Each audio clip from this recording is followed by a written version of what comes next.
Hey folks, Kansas Lowman here, and yeah, you probably recognize this guy over here.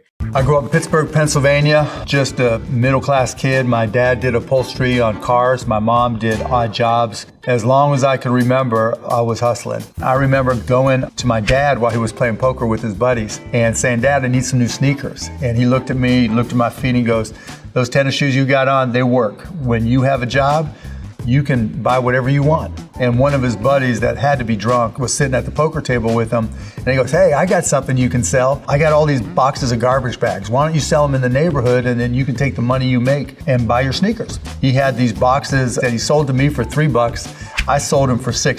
We're going to talk about business. I love talking business. I love talking numbers and money and all that. That's kind of what I'm good at, is rolling the numbers. So this is going to be an interesting perspective for those of us who want to start a new business. You need capital, you need money. Check this out from a guy who knows a little bit about it. If you're starting a business and you take out a loan, you're a moron. There's so many uncertainties involved with starting a business, yet the one certainty that you'll have to have is paying back your loan. 99% of small businesses you can start with next to no capital. It's more about effort. Small businesses don't fail for lack of capital. They fail for lack of brain, lack of effort. If you start a business, you better know your industry and your company better than anyone in the whole wide world. If you're going to compete with me on one of my businesses, you better realize that I'm working 24 hours a day to kick your ass.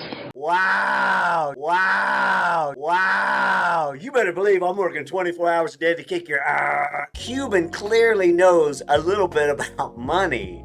I wonder if he really did start his business on nothing, though. It makes me wonder. Some of these guys, I think they have made these billions or millions and they forget what it was like to start out. I have to agree with some of this, though, because I personally have invested in some local small businesses that wanted to start.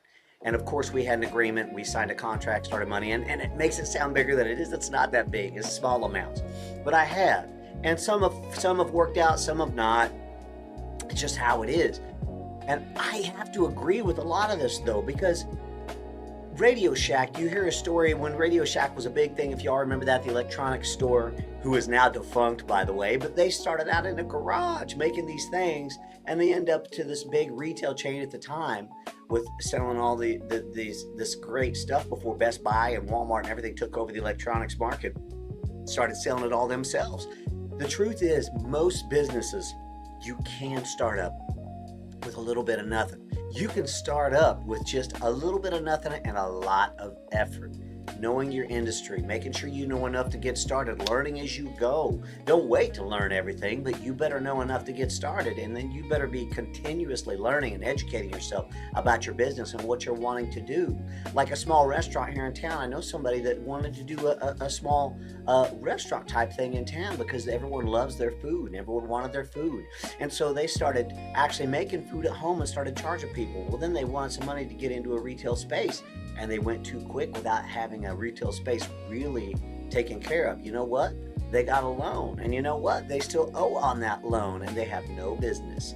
So the truth of the matter is, when you're looking to start a business, unless you're trying to get something in a big space, depending on the type of business that you're trying to do, I agree with this guy right here. The truth is, most businesses can be started with a lot of effort and a little bit of money and a little bit of capital, doing what you do, using the money that you get to continue to build your business, not living on the money that you're getting to build your business. It's got to be a side hustle until it makes enough money to do that. And you know what? If you want to loan money to yourself, you have a little bit of savings, you have a card. If you want to risk money on yourself, then do that. I'm not telling you to charge up a bunch of debt to start a business, but what I am telling you is that betting on yourself is better than borrowing and making sure that you try to make that payment while you're trying to do everything else. So when you're starting a business, be smart.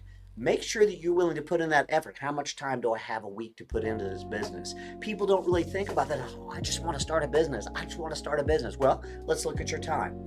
Okay, you got to work. Most people are working, or if you're a stay-at-home mom, you're perfect for starting a business.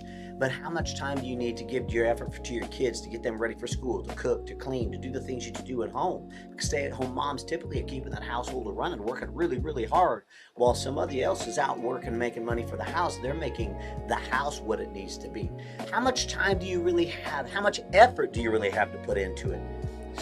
Look at your week, manage that week. Okay, I have 5 hours a week I can dedicate to this.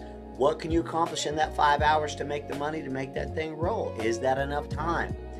Make sure that you're educating yourself on what you have available for your personal time resource, because the biggest thing for starting a business is your time, your ingenuity, what you know about it. How are you going to start that?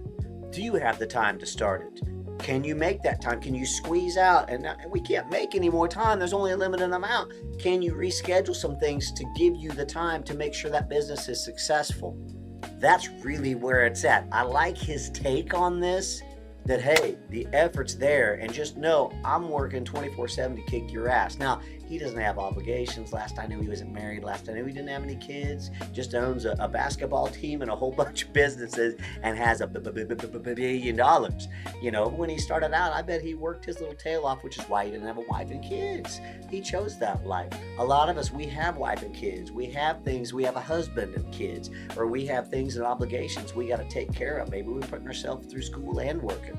So if you want to start a business, count the cost on your personal time and your personal resources and what you have available, and then attack it from that perspective. I think you'll be a lot happier, but you'll figure out too, is this a viable business for me? Money tips, let's talk about it. Candace Lowman out.